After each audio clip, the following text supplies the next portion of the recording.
அனைத்து நண்பர்களுக்கும் வணக்கம். இன்றைக்கி இந்த வீடியோவில் எதை பற்றி பார்க்க வரோன்னா, today serial review for Gauri. Gauri சீரியலில் என்னென்ன சுவாரஸ்யமான நிகழ்வுலாம் நடக்க போகுதுன்றதை இந்த வீடியோவில் இப்போ பார்க்க போகிறோம். அதுக்கு முன்னாடி நம்மளோட சேனலுக்கு முதல் முறையாக வரீங்கன்னா நம்ம சேனலை சப்ஸ்கிரைப் பண்ணிக்கோங்க, கூடவே பெல் ஐக்கனை கிளிக் பண்ணிக்கோங்க. வாங்க ஃப்ரெண்ட்ஸ், வீடியோக்குள்ளே போகலாம். துர்காவோட கண்மலர் ஐ பேங்க்லேருந்து கிடைக்கிறது வீணாக போன வீணாவும் அவங்களோட மாமியாரை சதி பண்ணி தடுத்து நிறுத்திட்டாங்க. இது இப்படி இருந்தாலையும் அந்த பக்கம் வீரபாண்டி அம்மனுக்கு கண்மலர் சத்திரத்தை துர்கா கௌரி பாப்பா போயிட்டு இருக்குது. அதையும் இந்த மந்திரவாதி ஏதோ பண்ணி அந்த கண்மலரை ஏரிக்குள்ளே உள்ள வச்சுறான். அது அப்படியே இருந்தாலையும் கௌரி பாப்பா ஏரிக்குள்ளே இறங்கி எடுக்க போகும்போது ஒரு மீன் பிடிக்கிறவங்க மீன் தூண்டியில் மாட்டுச்சுன்ட்டு அந்த கண்மலரை கொடுத்துட்டாங்க. நல்லபடியாக கௌரி பாப்பா வீரபாண்டி அம்மனுக்கு கண்மலரையும் சாத்திட்டாங்க. அசோக் கஷ்டப்பட்டு கடைசி நேரத்தில் மேல்மருவத்தூர்லேருந்து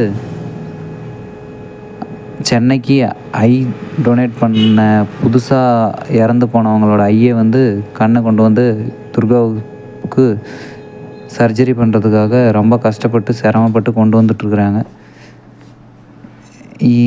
ஆப்ரேஷனும் முடிஞ்சிச்சு நல்லபடியாக. இது ஒரு பக்கம் இப்படி இருந்தாலையும் இன்ஸ்பெக்டர் உமையால் இன்றைக்கி திடீர்னு காட்டப்பட்டுருந்துச்சு.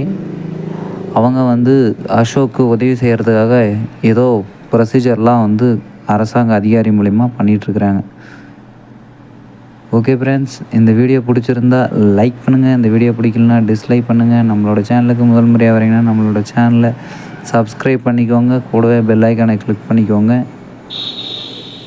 இந்த வீடியோ பிடிச்சிருந்தா உங்கள் ஃப்ரெண்ட்ஸுக்கும் ஷேர் பண்ணுங்கள்.